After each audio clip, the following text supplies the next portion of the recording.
Assalamualaikum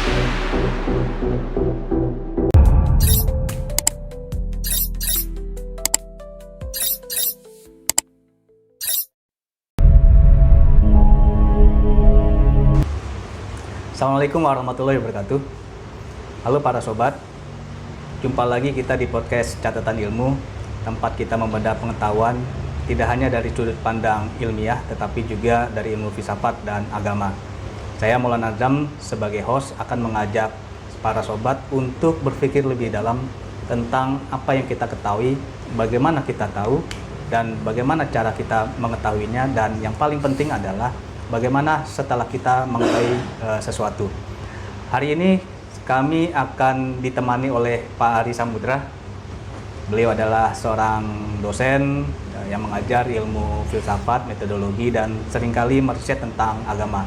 Selamat datang Pak Ari di podcast Catatan Ilmu. Alhamdulillah diundang lagi. Alhamdulillah, ini yang kedua kalinya Pak Ari ya? Kedua kali ya, ya. Maulana. Nah, ada beberapa hal yang ingin saya diskusikan oleh Pak Ari. Saya ingin nanti juga akan bertanya dengan Pak Ari. Ya. Saya juga pernah berbincang pada narasumber pada podcast Catatan Ilmu tentang ruh. Nah, saya ingin mendiskusikan kembali kepada Pak Ari karena saya juga sempat membaca buku. Kebetulan bukunya saya pegang, saya baca-baca, ada hal yang menarik. Mungkin ya, kita bisa diskusikan nih Pak Ari ya. Terima kasih Pak Maulana. Ya. Ini di halaman 108 di buku Iman dan Rohani. Oke. Dijelaskan Pak Ari, rohani merupakan tubuh halus dari jasmani. Dijelaskan memiliki bentuk wajah yang sama. Memiliki bentuk wajah yang sama. Oke. Gaya bahasa dan intonasi berbahasa sama dengan jasmani. Namun sifatnya berbeda dengan jasmani. Yap. Rohani memiliki sifat-sifat yang baik, sangat jujur, tidak pernah berbohong, tidak berkelamin, tidak beranak, tidak membutuhkan makan, minum, tidur, dan tidak memerlukan harta. Okay. Dia berada pada dimensi ruang alam yang halus. Yap. Dia berada di dimensi ruang alam yang halus, yaitu setara dengan alam baka. Ya. Nah, lanjutannya rohani yang akan mempertanggungjawabkan semua perbuatan jasmani di akhirat kelak. Itu inti pokoknya. Inti pokoknya itu. Nah, Pak Ari, ini bisa dijelaskan nggak nih tadi yang tadi saya sampaikan tadi? Iya. Tempo hari itu Pak Maulana, saya ingat bahwa kita membahas metafisika. Ini juga sama. Metafisis juga ya, metafisis ya. Jadi sesuatu yang memang tidak bisa diungkapkan lewat pembuktian eksperimen, itu masuk ruang metafisika ya. Misalnya ini, katakanlah sebenarnya apa sih? Kok saya sesuatu hal merasa salah, merasa senang dan seterusnya. Pengaruh dari mana ini tiba-tiba seperti ini? Kalau saya tunggal adalah jasmani belaka, itu artinya kita nggak ilmiah itu. Kenapa? Komputer pun ada hardware, ada software. Nah, kita akan bertanya ke diri kita, software saya yang mana? Berarti gitu ya. Kita ini ada software juga. Ada softwarenya, kan begitu. Iya. Jadi ada memori pun kita punya semua. Jadi teman-teman yang di psikologi, mungkin di di neurologi, ya itu semua pasti akan menjelaskan hal seperti itu. Coba saja buka buku-buku yang demikian, keilmiahannya jelas dan nggak hanya sekedar orang mengatakan bahwa manusia dibentuk dari tanah ini masalah jasmani. Tapi ketika kita bicara di dimensi yang lebih tinggi, dimensi ruang lebih tinggi, misalnya katakanlah kemarin kita diskusi, Pak Mol percaya nggak dengan surga neraka, kan kita diskusi itu ya, yang disebut alam baka. Iya, berarti ada dimensi selain dari ini. Ya kalau ahli fisika menyebutnya adalah universe, ini adalah multiverse kalau begitu. Kan begitu dong ya, logikanya nih. Maka ketika Pak Maulana itu tanya di halaman 108, kita mendefinisikan itu adalah tubuh halusnya daripada jasmani ini. Pertanyaannya akan sering orang berdiskusi begini, kalau disebut tubuh halus berarti ada sesuatu hal dari si jasmani ini. Kalau tidak ada, bagaimana dia berhubungan dengan Tuhannya? Bagaimana para nabi dan rasul terima wahyu kalau dia nggak punya itu? Nah, oh mungkin dia punya handphone kayak kita sekarang bisa ngobrol ke orang. Memangnya Tuhan punya handphone? Iya. Kan begitu orang logikanya. Tetapi yang canggih pasti Allah punya. Nah, tetapi sebelum orang itu tahu semua, Allah sudah menyusun blueprint terhadap manusia. Nah, sekarang blueprint ini ya Allah menciptakan makhluknya sampai kepada manusia dan bagaimana hubungan itu yang kita sebut hablum minallah. Kok tiba-tiba ada bahasa hablum minallah dari mana? Hubungan Ya dong. manusia dengan Allah. Dengan Allah. Iya. Itu karena ada sarananya. Sarananya itu yang disebut dengan ruh itu. Nah, jadi ruh itu tadi saya jelaskan di sana kan, ruh itu bentuknya seperti apa? Seperti manusia itu sendiri juga. Jadi jangan salah paham kitanya akhirnya menyebutkan bahwa oh ruh itu seperti halnya mungkin surah Al-Isra ya. Itu kan penjelasan mengenai tidaklah aku memberikan pengetahuan kecuali sedikit. Sedikit itu kan menurut Allah kan? Menurut manusia Banyak. Nah, makanya kalau kita bicara penciptaan alam semesta ini, itu hanya setetes dari zat Tuhan saja, esensi Tuhan. Ya. Nah, kalau kita diberi setetes itu alam semesta ini, makanya Rasulullah itu, Muhammad, diberikan pengetahuan juga banyak. Coba perhatikan sama Pak Maulana, apa yang dia tidak tahu? Saya kemarin cerita Al-Anbiya ayat 30. Big Bang pun dia tahu itu. Itu kan proses akan terjadi Big Bang. Ya. Nah, 1500 tahun yang lalu, orang baru ngotak-ngatik 1 abad ini. Terlambat gitu loh. Rasul sudah dahulu diberitahu tentang itu. Malaikat pun tidak paham itu, peristiwa Big Bang itu. Yakin saya kenapa? Karena penciptaan alam semesta ini, ya, termasuk alam baka itu, juga ada peristiwa Big Bang juga. Itu. Nah, tapi sebentar dulu, coba Pak Maulana. Di situ ada ciri yang lain. Dia punya sifat yang baik. Ya. Ya. Sifat yang baik. Nah. Ya. Jujur. Yap. Tidak berkelamin. Yang tidak jujur itu jasmani kan? Betul. Ngeles terus kalau bahasanya anak muda sekarang. Ngeles. Tapi yang jujur itu karena dia yang bertanggung jawabkan itu nanti. Makanya di tubuh manusia ya, yang tidak terdeteksi oleh para ahli itu adalah kenapa sih saya itu kalau salah saya tidak mau mengaku salah tapi ada yang ngeganjel. Oh, ada getaran perasaan-perasaan bersalah. Iya, gitu. bersalah pasti diungkapkan dan alat deteksi sekarang sudah ada toh. Jadi kalau orang deteksi ini orang nggak jujur nih. Ya. Artinya bisa diketahui walaupun ucapannya seperti sebuah kebenaran. Ya. Alat deteksinya secara modernisasi ada sekarang itu, alat modern itu sudah bisa mendeteksi itu. Tetapi dulu sebelum alat itu ada, begitulah alat deteksinya. Nah, tapi alat deteksi manusia tetap lemah karena Allah mengatakan bahwa aku mengetahui isi hatinya. Nah, berarti kita sudah tahu bahwa tadi ada kata-kata sebelumnya bahwa yang mempertanggungjawabkan nanti di negeri akhirat adalah ini. Ya kan begitu, Ya. Pak Maulana. Kan itu kan perlu kita pertanyakan. Ya. Bagaimana nantinya kata-kata mempertanggungjawab itu seperti apa? Ya, Ya kan gitu. karena si jasmani ini kan berbuat, Ya, berbicara, betul. berlaku, Ya. berperilaku lah. Ya. Kan. Ya, namanya berbuat, berperilaku, berbicara bisa benar, bisa salah. Betul. Ya, sementara rohani ini ruh, Ya, dia punya sifat jujur, betul. bertolak belakang dengan perilaku jasmani yang ada sifat buruknya gitu. Ya, saya seperti itu cara berpikirnya. Jadi kalau nanti sebagian daripada kita kan berpendapat bahwa nanti yang akan masuk surga itu ya jasmani ini, kan begitu. Ya. Bukan apa itu ruh, karena kita tidak mengenal kata-kata itu sebelumnya. Ya. Tapi di Al-Quran sudah lama kan perkataan itu adanya. Coba sekarang kita diskusi metafisika yang menggunakan logika, akal, kan gitu. Siap. Dalam hubungan kausalitas, kan itu senjatanya metafisika. Nah, Pak Mul nanti akan begini, Pak Mul.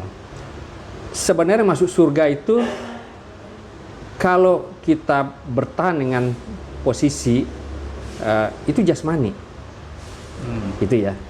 Ini jasmani dong, karena di sana kan dikawinkan, kan gitu. Selalu akan ada di Al-Quran itu dikawinkan. Itu pertanyaan yang sangat logis bagi metafisika, itu menarik.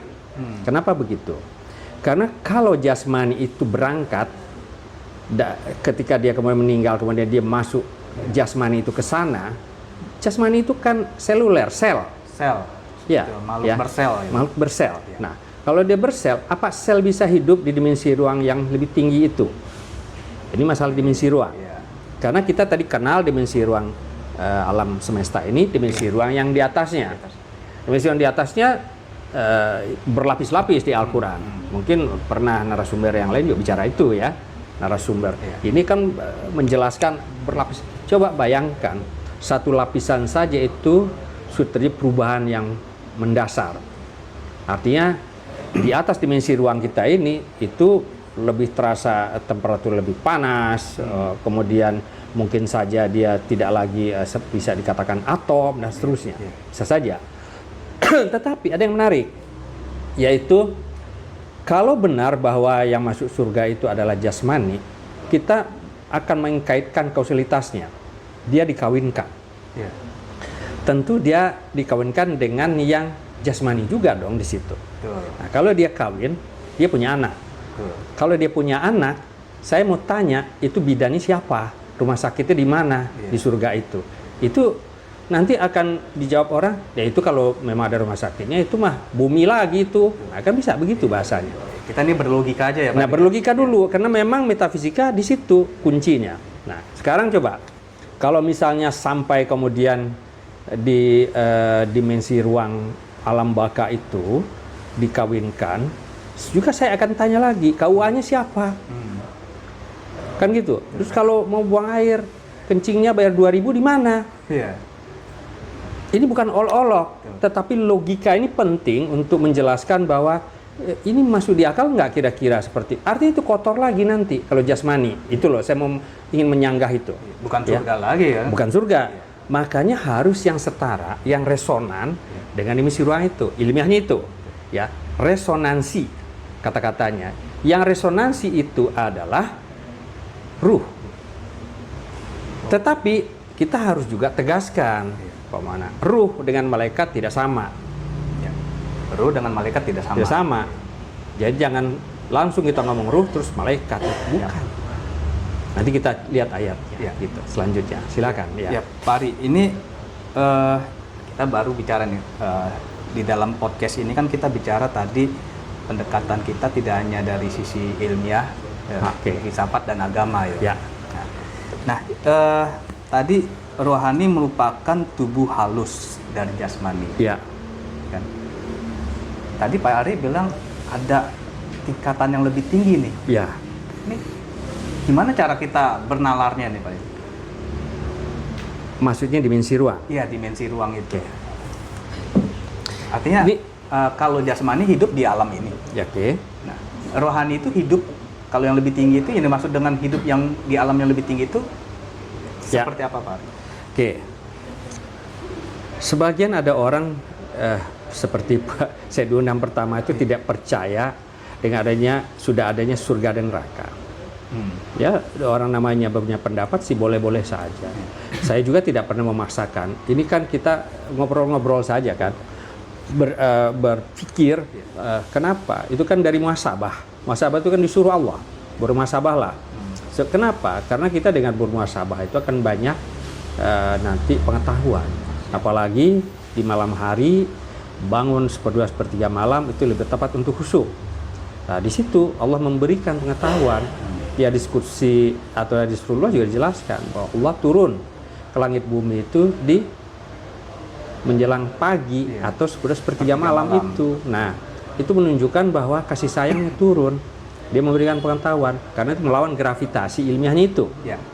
Kalau nggak melawan gravitasi, semua orang nggak akan tidur juga malam itu nunggu-nunggu. Makanya termasuk malam yang rumit sebetulnya. Yang bisa bangun itu kan hanya pos ronda, kan gitu. Tapi kalau ada orang yang beriman bangun di malam hari ke Tuhan, itu kan bagus sekali. Memang itu disuruh Tuhan kan kita, supaya otaknya jernih, jauh dari pikun. Nah, Pak Mul kan tanya, gimana nanti kita harus tahu tentang dimensi ruang? Iya. Iya kan? Iya. Nah, memang itu pelajaran itu memang saya juga belajar ya dari banyak artikel Scopus, artikel orang-orang di sana saya baca. karena walaupun itu bukan bidang saya gitu, tetapi itu sangat menarik karena kita ini boleh saja kita tuh jangan menutup pintu. Ini bukan bidangmu.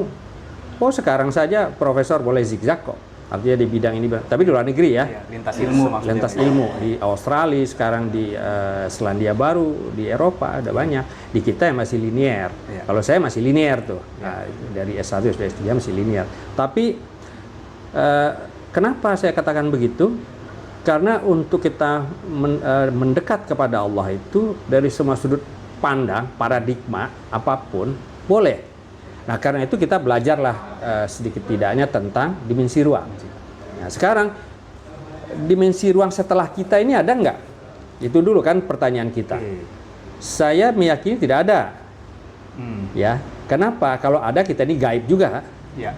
Ilmiahnya kan gitu. Jadi dia akan menganggap kita nih, wah, jadi saya kalau dicolek bisa meriang. Sebagaimana kita juga ada dimensi atas kita juga ada makhluk juga. Ya. Kita percaya tidak percaya harus percaya. Dan meyakini itu. Kenapa? Karena Al-Quran menjelaskan tentang adanya surat Al-Jin.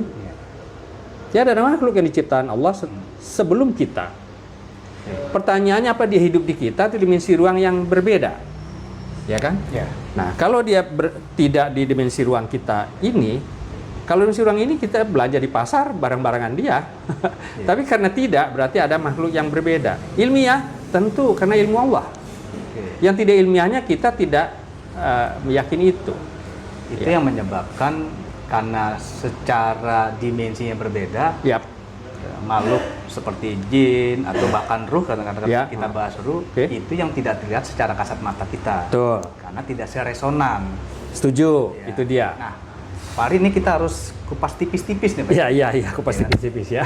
Kata tidak seresonan ini yang menyebabkan kita, si jasmani, si fisik ini tidak memiliki kemampuan untuk melihat lebih jauh atau tidak mampu melihat lebih jauh dimensi yang lebih halus. Saya baca dari buku ini lagi nih Pak Ari, saya hubungkan. Dia berada, maksudnya ruh ya, berada pada dimensi ruang alam yang halus. Betul. Nah, tolong dijelaskan nih Pak. Nah, fisika itu menyebut ini dimensi ruang yang kasar, dimensi ruang yang padat, yang massa bendanya lebih berat. Oke, kalau begitu Pak Maulana akan bilang massa bendanya ruh itu berarti lebih ringan. Dia bermassa tapi ringan. Iya, tentu saja. Ini ilmiah nih ya? Ilmiah kan? Nah, ini massa benda nih kita ngomongnya. Nah, kenapa? Karena dia setara, kecepatannya sama dengan malaikat, tapi bukan malaikat. Karena ayat lain juga menjelaskan itu, ketika ruh dan malaikat kan gitu bersaf-saf. Begitu kan ada ayatnya kan? Artinya ruh dan malaikat ini bersaf-safnya ruh, bersaf-safnya malaikat. Itu artinya berbeda. Nah, jadi artinya dia setara, ya, kecepatannya pun tinggi, dan Allah memasukkan pengetahuan tidak langsung ke jasmani, ke lewat sarana ruh. Dan ruh kemudian yang mentransfer itu kepada jasmaninya. Berbeda. Konteks ilham itu masuk ke dalam tentu saja. Nah, itu yang punya ruh itu manusia. Makhluk yang punya itu hanya manusia, ruh. Makanya diberi pengetahuan sedikit itu maksudnya supaya orang tuh mengetahui walaupun sedikit tapi penting, maksud Tuhan begitu. Penting bagimu karena yang akan selamat di akhirat itu adalah ruh itu, dan dia yang nanti bertanggungjawabkan. Jasmani nanti bagaimana? Sekarang jasmaninya meninggal, ya oke. Sekarang kita kubur, oke. Terus setelah dikubur dibangkit kembali, yang dibangkitkan apa? Dibentuk lagi oleh Tuhan terus jadi manusia begitu? Kan kita lahirnya tadi dari perut ibu. Kenapa tiba-tiba munculnya seperti manusia lagi? Oh, Tuhan kan Maha Kuasa. Benar, yang nyanggah nggak akan ada. Tetapi ketika kemudian kita berpikir ulang, untuk apa ruh kalau begitu? Karena kalaupun diciptakan kembali tidak resonan di situ juga jasmani itu. Dan sementara kiamat itu adalah menghancurkan alam fana ini. Alam fana ini berarti dimensi ruang alam semesta kita ini plus termasuk alam seterusnya, termasuk barzah. Dihabiskan, lalu kemudian dihaluskan, Nah, itu kata-kata dihaluskan, maka kemudian dia menjadi bahan baku di alam baka. Alam baka. Oke. Sementara yang namanya ruh ini ditempatkan dia itu nantinya di surga. Apakah itu Darussalam, Eden, atau itu Aras dan seterusnya, itu urusan Allah, bukan urusan kita. Tapi setidaknya kalau kita ingin, nah ini poin pentingnya, kalau kita ingin selamatkan di akhirat, kita kenalin dong surga nerakanya. Kita kenalin dong siapa yang akan menempati itu nanti. Bagaimana saya harus berjuang di sini.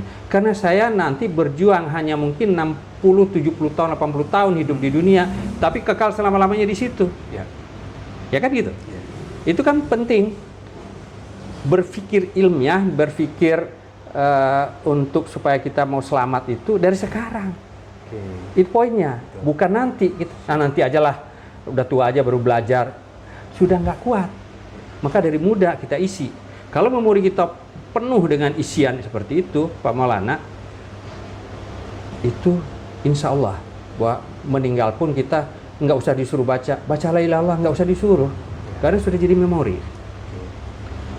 Kan gitu? Iya. Mangga. Lanjutannya Pak. Ya. Ini sebelumnya saya jadi teringat hadis barang siapa mengenal dirinya maka akan mengenal Tuhannya. Ya. Oke. Artinya kita kan harus mengenal diri kita. Tuh. Yang tadinya tadi kita tidak mengerti tentang ruhani, tentang ruh, ini adalah bagian di dalam hadis itu tentu saja ya Pak. Oke. Oke, saya jadi nyambung nih dengan hadis itu Pak Ari. Nah, Pak Ari tadi menyampaikan terkait dengan jasmani kalau meninggal kan dikuburkan, selesailah si jasmani ini. Ya. Tinggal si ruhani, ruh ini kan. Sementara ruh dinyatakan di dalam buku ini dia yang akan mempertanggungjawabkan. Ini konteksnya gimana Pak Ari? Si jasmani yang berperilaku, ruh yang mempertanggungjawabkan. Ini menarik, Pak Maulana. Jadi kenapa? Ketika kemudian si jasmani berbuat baik, itu yang diinginkan oleh rohani, karena dia adalah tempat petunjuk dari Tuhan. Artinya dia itu sebenarnya tidak mau ada kesalahan. Tetapi kalau kita buka surah Ibrahim ayat 50, ada bahasa Al-Quran di situ menyebutkan bahwa ruhnya itu bermuka hitam, kelam seperti pelangkin. Nah, wajah mereka bermuram durja. Tapi ada lagi di sisi lain, ruh itu wajahnya berseri-seri. Kan begitu. Artinya dia mendapat rahmat yang banyak tuh. Pilihan apa kalau itu choice, Pak Maulana pilih yang mana? Pasti yang berseri-seri dong. Nah, itu Allah menunjuk kepada ruh, bukan ke jasmani menunjuknya, tapi atas perbuatan si jasmani hidup di muka bumi. Maka ada kata-kata Allah, petunjuk Allah ketika Nabi Adam diturunkan ke bumi. Disebut apa petunjuk itu? Kan gitu. Wahyu Tuhan kan. Disuruh Rasulullah Adam itu dulu ketika dia diturunkan kan kesalahan tuh.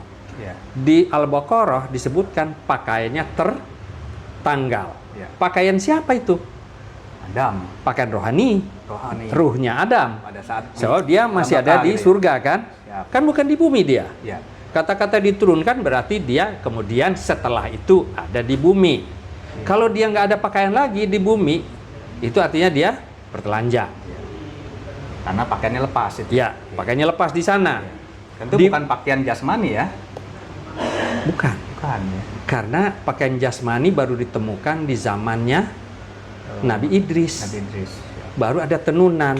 Di zamannya Adam belum ada tenunan. Terus gimana kita mau ngomong apa? Dia hanya menutup dengan dedaunan dan kulit kayu. Kan itu. Nah, ini kan kita berpikir ulang nih. Kalau begitu, yang dimasukkan pakaian oleh Tuhan, pakaian takwa, ini berarti bukan pakaian di dunia ini. Iya, pakaiannya ruh yang lepas. Jadi kita baca ulang nih soal Al-Baqarah 30, 31, 32, 33. Kita baca. Itu kan runtutannya pakaian orang tua kita nih lepas, Nabi Adam. Oh, bisa lepas? Tentu. Artinya maksudnya begini. Di Al-Quran kan ada bahasa beriman kafir, beriman kafir, beriman kafir, dan kafir selama-lamanya. Kalau saja seorang yang pernah di surga hanya mengalami satu kesalahan, diturunkan ke bumi, kita ini salah melulu. Ini poin penting juga Pak Maulana. Coba maki orang di jalanan, didahului orang saja, motornya marah-marah. Kalau Nabi Adam kejadian seperti itu, kapok dia. Saya sudah diturunkan, masa saya masih melakukan kesalahan yang sama? Mau ribut lagi apa? Maka berapa tahun dia sujud? Ada yang menyebutkan dalam sejarahnya, kalau saya nggak salah tangkap dalam sejarahnya, saya nggak tahu persis, nggak pernah hidup zamannya. Ada yang nyebutnya 200 tahun dia sujud terus-menerus kepada Allah. Apa yang dibaca? Rabbana dalamna anfusana wa illam taghfir lana wa tarhamna lanakunanna minal khosirin. Terus-terusan seperti itu, karena yang baru diajarkan hanya itu. Itu pun kalau sakit gigi pun waktu itu pun yang dibaca itu juga. Nah, belum dijelaskan kalimat la ilaha illallah ditaruh di sebelah kanan, di sebelah kirinya bumi dan semua alam ditaruh di situ dengan isinya lebih besar kali. Belum diajarkan itu. Itu ke Musa diajarkan. Kan begitu. Nah, jadi begitu Pak Mul. Maka itu jadi yang bertanggungjawabkan nanti adalah kuncinya itu. Ruhnya. Ya, ruhnya. Baik, jadi, Pak Ari. Ya. Di 5 menit terakhir ini Pak Ari. Kita merucut kepada nanti supaya ujung dari podcast ini kita bisa memberikan pemahaman untuk kita dan juga para sobat di rumah atau di tempat di mana sobat berada. Jadi saya jadi nyambung ke pembahasan di awal atau pertanyaan saya yang di awal nih Pak Ari. Bahwa ruh ini punya sifat jujur. Sementara ruh akan mendapatkan dampak. Maka si jasmani ini kita ini harus dididik supaya satu frekuensi dengan sifat ruh, maksudnya kan gitu, seresonan dengan sifat ruh. Sehingga kalau mau masuk surga, si jasmani ini harus berperilaku baik begitu Pak Ari supaya ruhnya terang, bercahaya. Kalau tidak, gelap gitu istilahnya Pak Ari. Coba Pak Mol, kita merenung-renung sambil bermuhasabah, yang gitu ya. Sebenarnya saya ini nanti pewaris juga atau bukan? Kita tahunya dari sekarang, bukan nanti. Oh nanti kan Tuhan Maha tahu. Kita tahu. Kita membuat banyak kesalahan, kita tahu. Kita hitung semua itu, kita catat tiap hari. Kita juga membuat kebaikan, nggak perlu kita catat, cukup Tuhan nanti yang mencatatnya. Karena kita tidak akan sanggup juga mencatatnya. Tapi keburukan perlu, supaya kita bisa mengubahnya ke depan. itu kan poin penting. Jangan dihitung naik haji ke Mekah 10.000 pahalanya. Kok tahu dari mana 10.000? Ada hadis, ada ini. Oke, apa semua itu tidak ada cacatnya?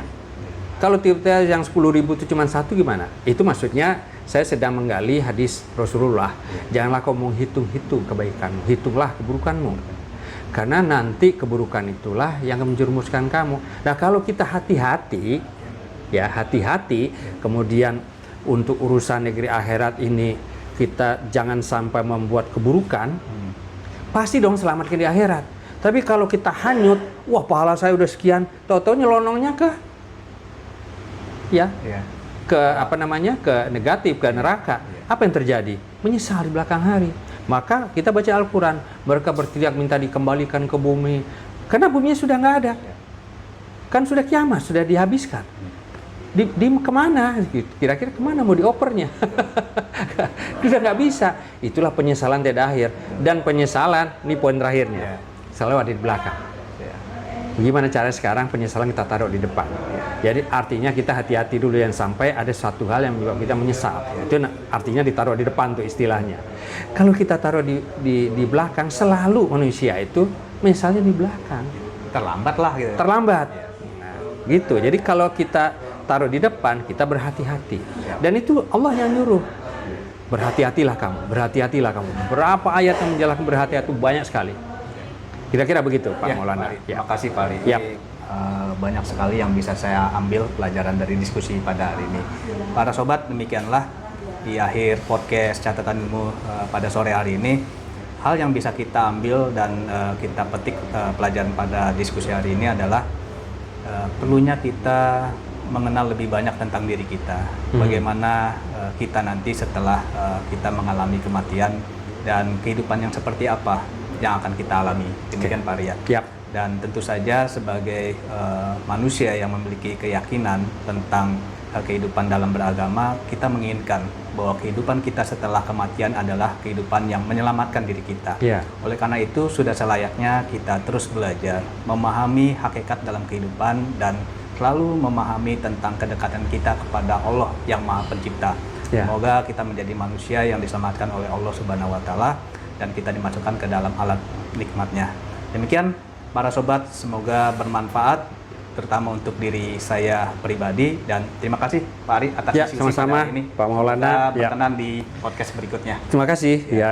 Terima kasih para sobat. Assalamualaikum warahmatullahi wabarakatuh.